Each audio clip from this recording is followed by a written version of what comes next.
નમસ્તે વિદ્યાર્થી મિત્રો, ધોરણ 10 ગણિત 3 તારીખથી તમારી પ્રથમ પરીક્ષા શરૂ થશે। તમે ગુજરાતની કોઈ પણ સ્કૂલમાં ભણતા હશો, તમારા ખૂબ જ સરસ માર્ક્સ આવશે। 80 માર્ક્સનું તમારું પેપર આવશે। વિભાગ બી ટોટલ તમારે 13 માંથી 9 પ્રશ્ન લખવાના છે। તમારા 18 માર્ક્સ પાક્કા થઈ જશે। સરસ મજાની સમજૂતી સાથે સંપૂર્ણ સોલ્યુશન, મોસ્ટ ઇમ્પોર્ટન્ટ દાખલા તમારા પ્રથમ પરીક્ષામાં આનામાંથી જ પૂછાશે। તમે ગુજરાતની કોઈ પણ સ્કૂલમાં ભણતા હશો તો અહીંયા વિદ્યાર્થી મિત્રો પહેલા નંબરનો દાખલો તમે જોઈ શકો છો। આ પ્રમાણે પ્રશ્ન આપેલો હોય અને કીધું હોય કે આ સંખ્યા શા માટે વિભાજ્ય સંખ્યા છે। તો બહુ જ સહેલું છે। તમારે શું કરવાનું છે, સૌથી પહેલા તો પ્રશ્ન લખી દીધો, એના પછી તમારે જોવાનું છે કોમન શું આવે છે, એટલે કે સામાન્ય। અહીંયા પણ 5 છે અને અહીંયા પણ વિદ્યાર્થી મિત્રો 5 છે, તો 5 ને આપણે કોમન લઈ લઈશું। તો અહીંયા શું વધશે, 7 6 4 3 2 1, તો એ લખી દેવાનું અને 5 આપણે કોમન લઈ લીધા। અહીંયા કંઈ ના વધ્યું તો આપણે શું લખી દઈશું, 1 લખી દઈશું। એના પછી આ બધાનો ગુણાકાર કરશો, 1008 આવશે અને 1 ઉમેરી દઈશું તો 1009 થશે અને બંનેનો ગુણાકાર કરીશું તો આવશે 5045। તો જે 5045 આવી એ વિદ્યાર્થી મિત્રો 5 વડે શું છે, વિભાજ્ય છે।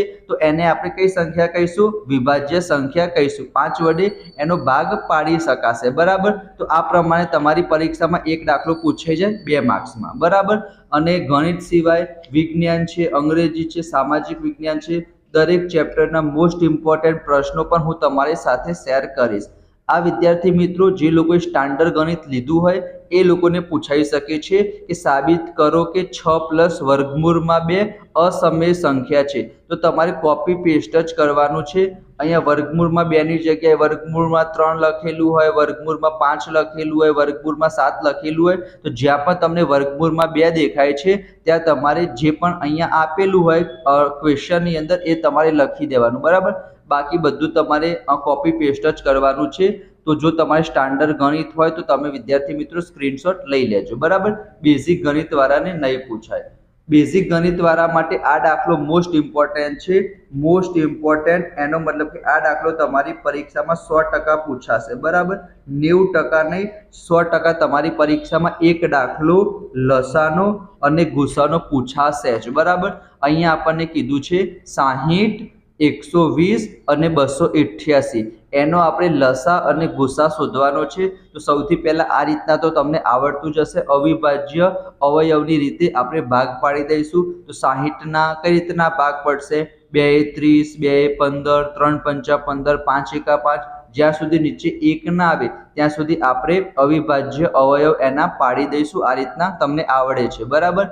એના પછી 60માં શું લખાય, 2 કેટલી વખત છે, 2 વખત છે, તો 2 ની 2 ઘાત।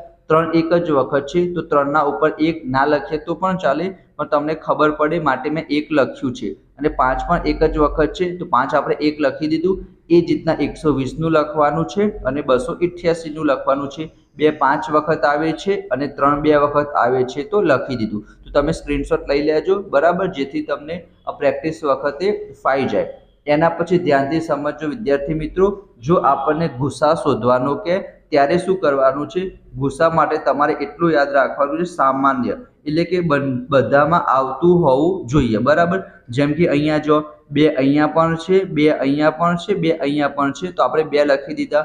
3 અહીંયા પણ છે, 3 અહીંયા પણ છે, 3 અહીંયા પણ છે, તો આપણે 3 પણ લખી દીધા। જો 5 ની વાત કરીએ તો 5 60માં છે અને 120માં છે, પણ 288માં 5 નથી આવતા, તો આપણે ગુસામાં 5 નહીં લખવાનું। ગુસામાં શું લખવાનું, બધામાં આવતું હોવું જોઈએ, બરાબર। જેટલી પણ સંખ્યા હોય બધામાં આવતું હોવું જોઈએ એમાં લખવાનું।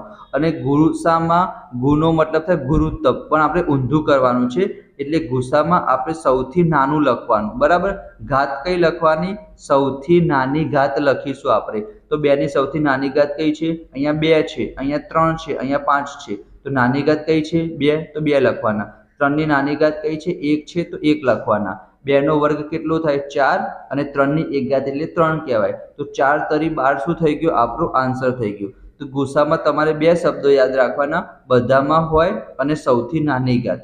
બધામાં હોય, સૌથી નાની ઘાત, એટલું યાદ રાખવાનું, બધામાં હોય અને સૌથી નાની ઘાત, બરાબર, એટલું યાદ રાખવાનું. અને લસામાં શું કરવાનું?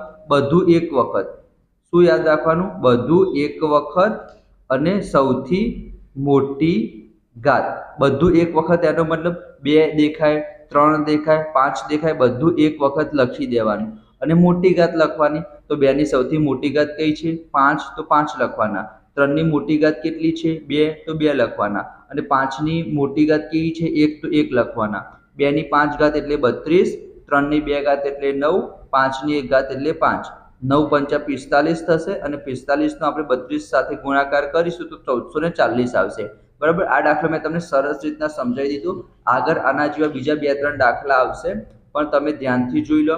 60, 120, 288 નો લસા ગુસા શોધવાનો કે સૌથી પહેલા અવિભાજ્ય અવયવની રીતે 3 ના ભાગ પાડી દેવાના. આ રીતના સરસ રીતના લખી દેવાનું. ગુસામાં શું યાદ રાખવાનું? બધામાં હોવું જોઈએ અને સૌથી નાની ઘાત. લસામાં બધું એક વખત અને સૌથી મોટી ઘાત. એટલે તમારા 2 માર્ક્સ વિદ્યાર્થી મિત્રો પાક્કા થઈ જશે. બરાબર. એના પછી ચોથા નંબરનો છે, 5મા નંબરનો છે, બીજા બધા દાખલા છે, એ પણ આપણે એક વખત જોઈ લઈએ. ચોથા નંબરનો દાખલો આપણે જોઈ લઈએ. બરાબર, એના માટે આ સરસ મજાનું સૂત્ર છે, એ તમારે યાદ રાખવાનું છે. બરાબર, ચોથા નંબરનું સૂત્ર તમારે યાદ રાખવાનું છે કે કોઈ પણ 2 સંખ્યા હોય, એ 2 સંખ્યા આપણે સપોઝ કરી લઈએ કે એક સંખ્યા a છે અને બીજી સંખ્યા b છે. તો કોઈ પણ 2 સંખ્યાનો આપણે ગુણાકાર કરીશું, એ કોના બરાબર આવશે? એ 2 સંખ્યાઓના ગુસા અને લસાના બરાબર આવશે. બરાબર, ગુણાકારના બરાબર. આ તમારે સ્ટેટમેન્ટ યાદ રાખવાનું છે. ફરી એક વખત હું બોલું છું. આપણે કોઈ પણ 2 સંખ્યા લઈએ, એ બંને સંખ્યાનો આપણે ગુણાકાર કરીશું, એ કોના બરાબર આવશે? એ 2 સંખ્યાઓના લસા અને ગુસાના ગુણાકાર બરાબર આવશે. જેમ કે અહીંયા ટોટલ તમને 3 વસ્તુ આપેલી હશે. સૂત્રમાં 4 વસ્તુ આવે, 2 સંખ્યા આવે અને 2 સંખ્યાનો ગુસા અને લસા. 4 વસ્તુ આવશે. 4 માંથી તમને 3 વસ્તુ આપેલી હશે, તો એ 3 વસ્તુ આપણે કિંમત મૂકવાની 3 વસ્તુની, અને ચોથી વસ્તુ તમારે શોધી દેવાની. બરાબર, અહીંયા એક સંખ્યા 27 આપેલી છે, તો એ આપણે 27 ધારી લીધા. અને બીજી સંખ્યા શોધવાની છે. ગુસા પણ આપેલો છે 9 અને લસા પણ આપેલો છે 459. બી શોધવાના છે. 27 ગુણાકારમાં છે તો ભાગાકારમાં જતા રહે. અહીંયા કટ કરીએ તો 9 તરી 27 થશે અને 3 ને 153 વડે ગુણીશું તો 459 આવશે. તો આપણી બીજી સંખ્યા કઈ આવશે? 153 આવશે. બરાબર, તો આજે આપણે 4 દાખલા જોયા. બીજા 4-5 દાખલા લસા અને ગુસાના હું તમને કહીશ, જેથી પહેલા ચેપ્ટરના બધા જ ક્વેશ્ચન તમારા સોલ્વ થઈ જશે. બરાબર, બીજા બધા વિષયના પણ મોસ્ટ ઇમ્પોર્ટન્ટ પ્રશ્નો હું તમારી સાથે શેર કરીશ. તો ફટાફટ વિડીયોને લાઈક કરજો, ચેનલને સબસ્ક્રાઇબ કરજો, તમારા દોસ્તો સાથે શેર કરજો. Thank you so much.